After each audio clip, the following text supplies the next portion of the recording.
What a beaut. Look at that. Shoot. Okay, we're taking the back out again. Ah! More or less negative camber. Okay, this is the second half of the front suspension of the FR-S. In today's video, we're putting the new parts back in the car. Later in the video, there's one particular scene that we didn't capture correctly. The GoPro was being mounted on my head and I didn't have it pointed down towards the strut that we're rebuilding with the new springs. We don't want to take that whole strut apart again just till we get it on video, so I apologize for that. Okay, so now we're putting the new bar in where the old one came out. So we'll feed it in like this.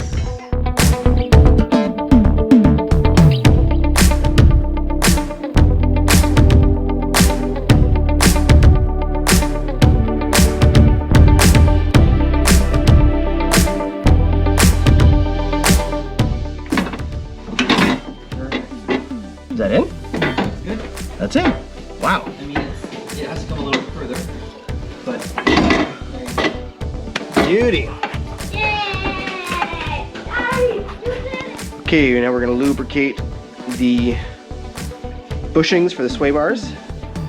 So we got some of this, I think they call it dry grease, which is the preferred grease. Don't just use conventional grease for bushings. Has something to do with the urethane on the metal. It's pretty good. Justin can go install that guy. That's what's supposed to go there. All right.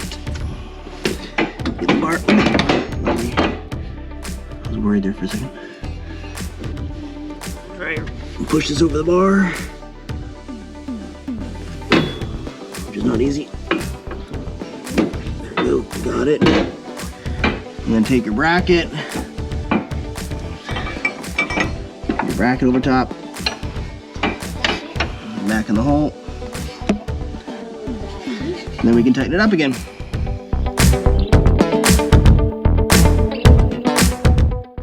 This plastic washer goes on first.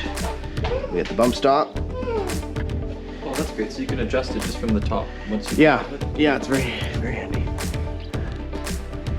Okay, good. What a beaut! Look at that. You want to take that? Drop her in?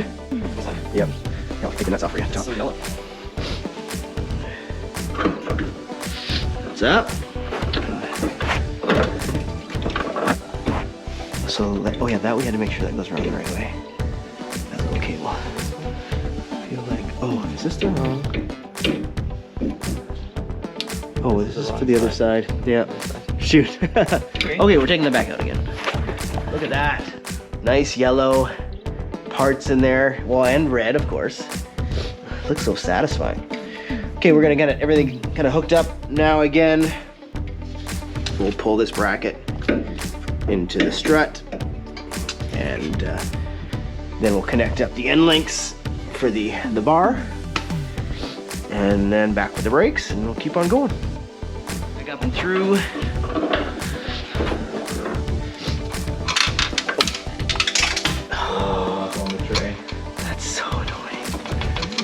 That is annoying. Ah! With magnet end.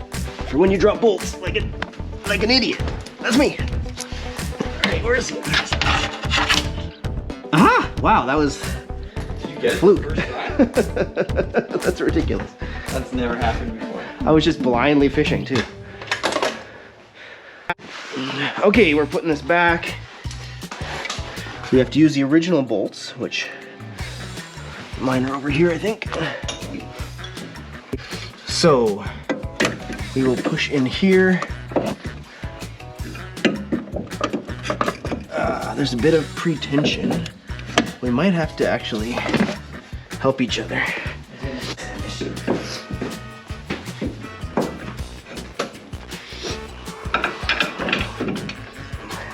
Thank you.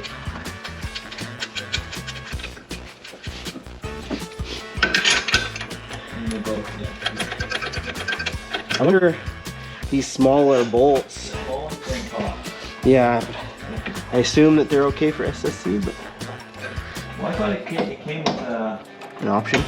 a camber adjustable from anyway for that. I don't know if that was for the front. Okay.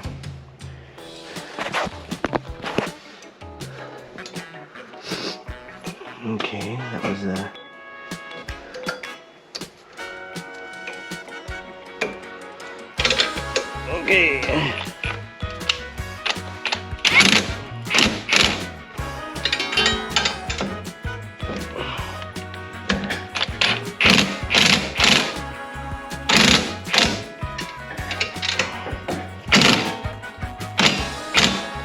Are adjustable, so what that would mean that you can adjust the length of this distance to that distance, or sorry, from this point to that point by rotating the center body.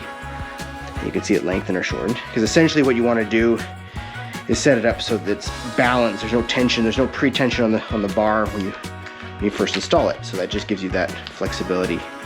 And there's a nut for securing the position. One for your side and one for my side. We'll take the covers off. There's a couple washers here. Oops. Christmas. You put them in and then secure them afterwards. Nope.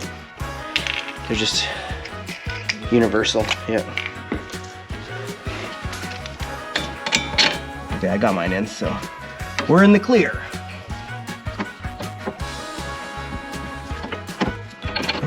We might have to drill out the. Sorry. Good. Never mind.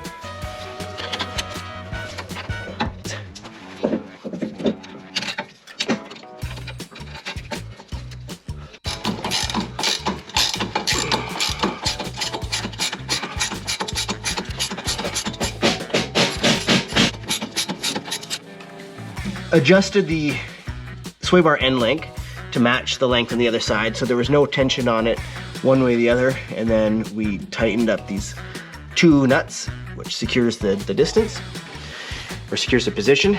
Now we're gonna do the brake rotors, so I'll get those on, like so,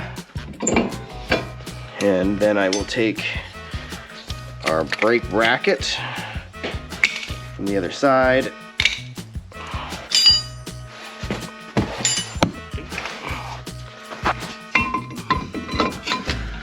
Go around and capture the, there it is, finally.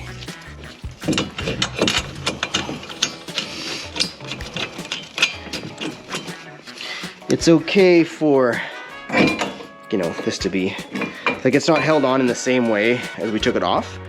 But after you use it a bunch of times, it'll do the same thing where it just sort of like compresses itself on, or a little bit of corrosion goes in here and it just actually ends up locking it on. So it'll be kind of loose-ish when you're first trying to put it back on, but as soon as you bolt up the wheels, like it all sandwiches and gets held securely.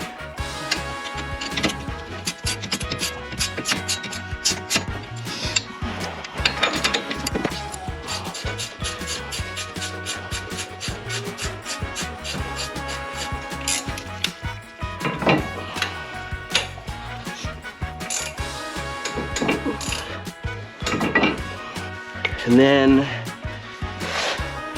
two pads.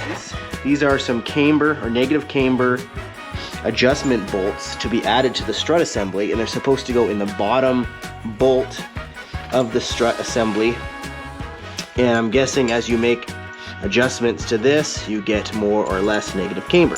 You can see on here there's a small cam, which when you turn it, it will be offset in different directions. So we're going to try to install these. We're bolt in now, and if we see, when we rotate it, you can see it pulling, pushing the face of the upper part of the rotor out, which is reducing negative camber.